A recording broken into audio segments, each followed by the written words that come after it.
This video will review a 2014 Giant Trance 275-1.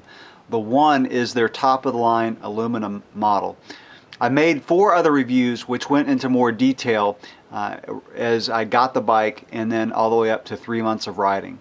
This video is going to be a summary of those videos and more of a complete review of the bike.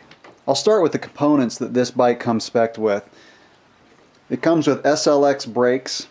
It's got a 180 front rotor and a 160 rear, which is, I feel, a really good application for this bike. XT rear derailleur is the Shadow Plus, so when you push this lever down, it allows you to get the wheel out, loosens up the spring, and then it stiffens it up, which really makes for a quiet chain, especially on descents. And while I'm talking about the chain and descents, I'll just mention it does come with a MRP chain guide, which is a great spec for this bike. If you've ever dropped chains on a downhill, you'll really appreciate a chain guide. And this chain guide rolls really smooth. I don't notice any friction in the drivetrain. It does have rollers, so it's kind of like derailleur pulleys and the wheels on a derailleur. It's got those inside the chain guide, so the chain rolls smoothly and again, quiet on the descents and keeps it in place so it doesn't drop. It comes with an SLX front derailleur. It's a braze-on front derailleur, which is really nice. Keeps it nice and stiff and smooth. It comes with XT cranks. So I'm really happy with the component spec that Giant put on it. I don't need, top-of-the-line XTR, XO on my trail bike. A little extra weight is fine. These components are really durable. And so again, really happy with the spec on this bike. It does come with a Fox CTD shock, and this shock is fully open to the left. You've got your pro pedal setting in the middle, and then over to the right is fully locked out. Some bikes, when you go over to the right, it still moves a little bit on some of the CTD shocks. What I've noticed is more of the cross-country tuned shocks, it still moves a little bit because the travel is less. You don't have to keep that travel in check as much on a cross-country bike. This bike has 140 millimeters of travel front and rear, and so it's really nice to be able to lock it out on pavement and on fire roads. Climbing single track, I usually kept it over in the pro pedal setting, and I'll talk more about the climbing characteristics in a few minutes. It also comes with a Talus fork, and the Talus is a 140 when it's fully open and 120 when it's dialed down. So right now I've got it dialed down, and you flip this lever over, it'll open up the shock and stretch it out to 140. I have used this a lot when riding in the mountains. When I'm in more of flat land riding, I usually keep the Talus in the 140 setting. When I'm climbing steep single track and even steep roads, I will dial it down to 120, which keeps the front end from wandering around. This bike has a 67-degree head angle, which I feel like the geometry on this bike is really dialed in. The bike corners probably better than any bike that I've ever ridden, and a lot of things come into play to make that happen. You've got some pretty beefy tires, which grip really well. They also roll well for the amount of tread that they have on them. The head angle being at 67 degrees allows for a lot of stability in the corners. The 650B wheels allow for a lot of traction in the corners and also allow for a good amount of stability. This bike comes with a 70 millimeter stem and a 730 millimeter wide bar, which I feel is a good application. It's not too wide like a downhill bike bar, or it's not too narrow like a cross-country bar. Really good application. The cockpit allows for really aggressive cornering and descending, and your weight is not too far forward on descents, and it's not too far back when you're climbing. So everything on this bike is set up really well for the trail application, which is climbing some steep stuff, but really lighting it up on the descents. This bike comes with a Giant contact dropper seat post. When I first got the bike, I had problems with it because there's an air chamber inside, and the reason they put that chamber in there is to give pressure to the seat post. That chamber did not have any pressure in it when I got the seat post, so it would not return. Giant did send a new one.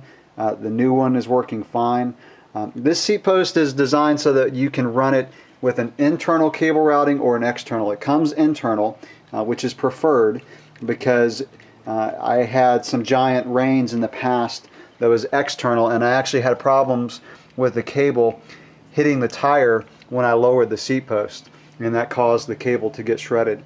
So I really like the internal, but if you get this seat post as an aftermarket post, you can actually run it externally too. You kind of open up the seat post, flip that chamber around, and then it allows you to run it externally. I actually prefer seat posts that don't return slowly.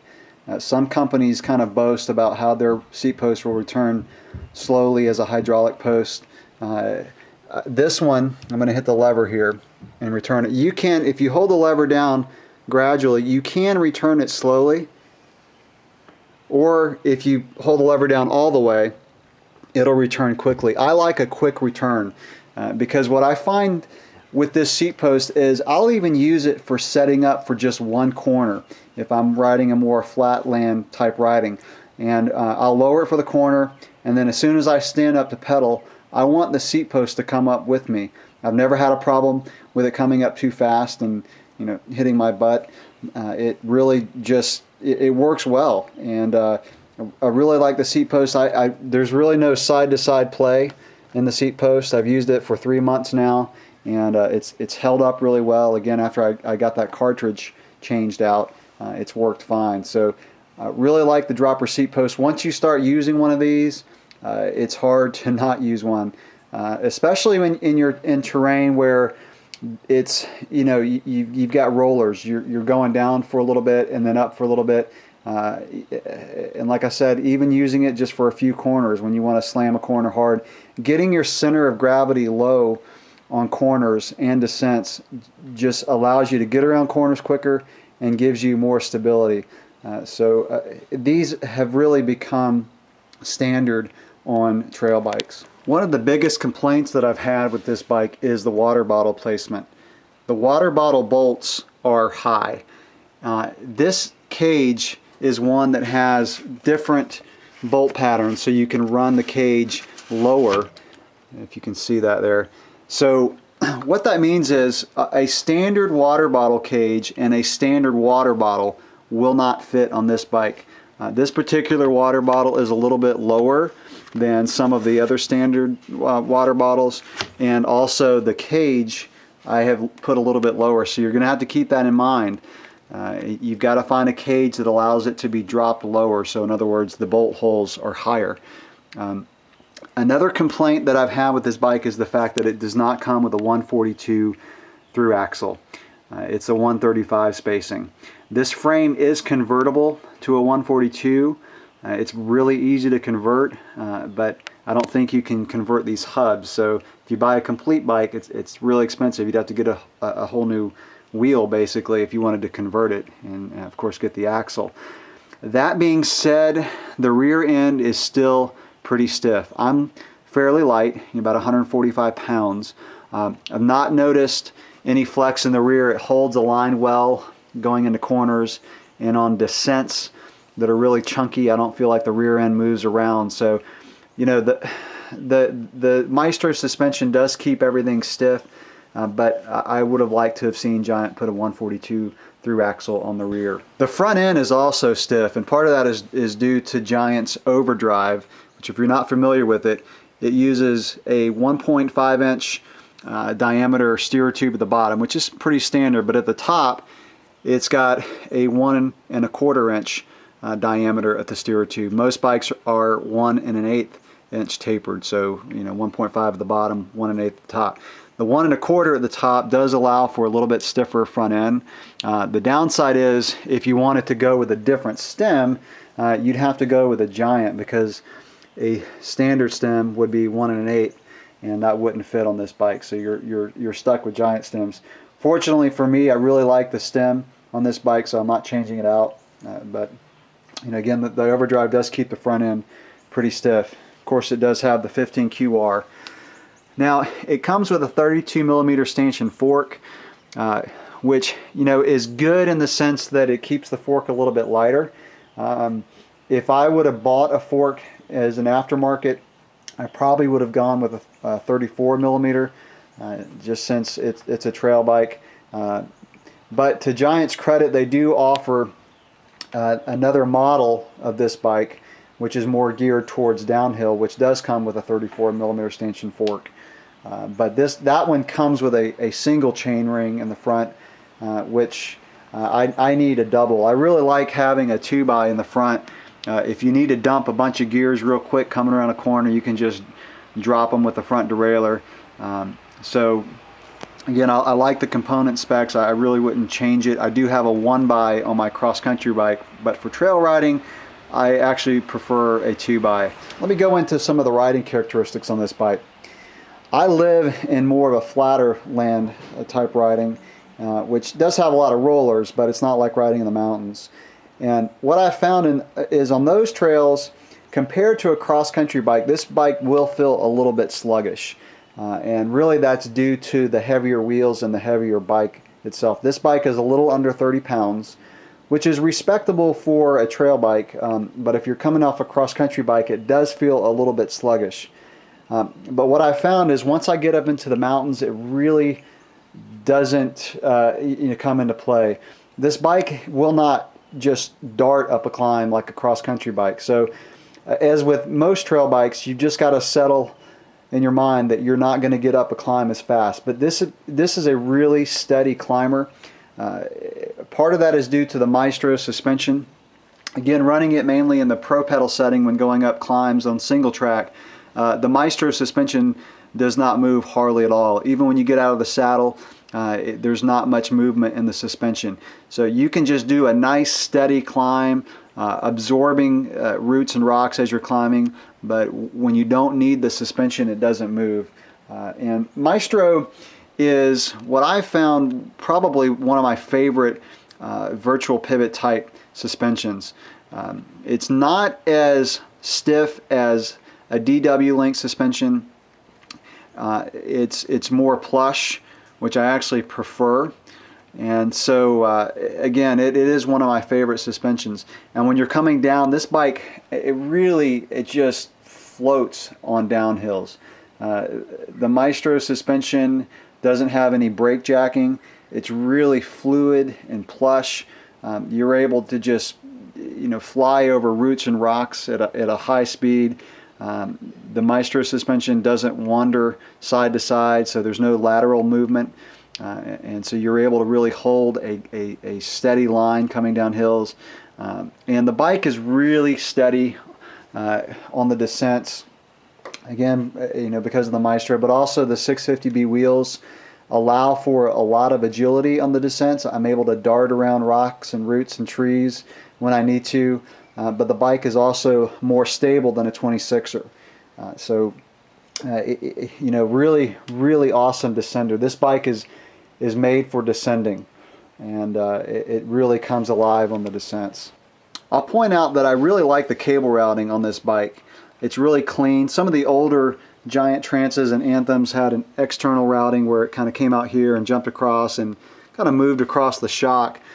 This one is again really clean. If you're building this bike from the ground up, it's easy to run the cables through. I got this as a complete bike, but I did build up a Giant Anthem 27.5 a few weeks ago, which has the same style of routing. It was really easy to get the cables through the frame. And again, it's really clean. I don't hear the cables bouncing around on descents. The front derailleur and the dropper seat post come in here. The seat post cable stays totally inside the frame.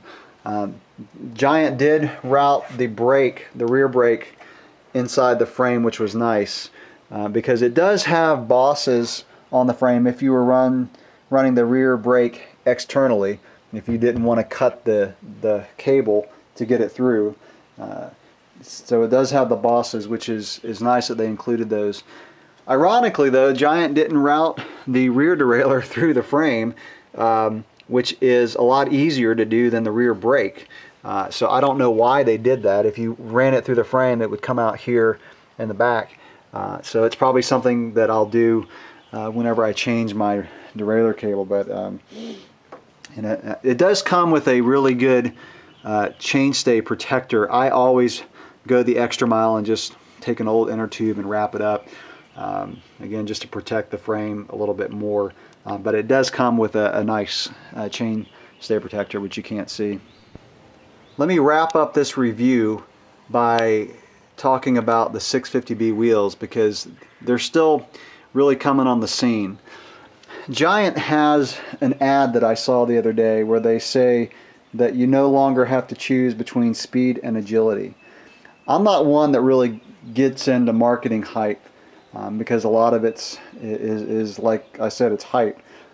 But I feel like that statement is pretty accurate for this bike. This bike is more nimble than the 29ers that I've ridden, and it's more stable and has more grip in the corners and climbing than a 26er. And you know, it's not going to be as fast as a 29er on a straight line, but most of the trails that I ride are not straight line. There's a lot of twists, a lot of turns. So I feel like 650B in the trail bike application, which would be, I would say, between 120 millimeters to 160 millimeters of travel, I feel like 650B is going to be the norm, and for a good reason. It's what I would choose at this point for a trail bike. If you're looking at a cross-country application, it's going to depend on your riding style, and it's going to depend on the terrain that you normally ride. If it's really rocky and rooty, but you don't have a lot of corners, 29er is probably the way to go for cross-country. If I were to get a cross-country hardtail, I would go with a 29er. For cross-country full suspension, right now I'm leaning towards 27.5, but again, my trails have a lot of twists and turns. So that's going to wrap up my review of this Giant Trance 27.5.1. Again, if you want more detail on some of the things that I've gone over, you can go back and watch some of my other reviews that I've done on this bike. Thanks for watching.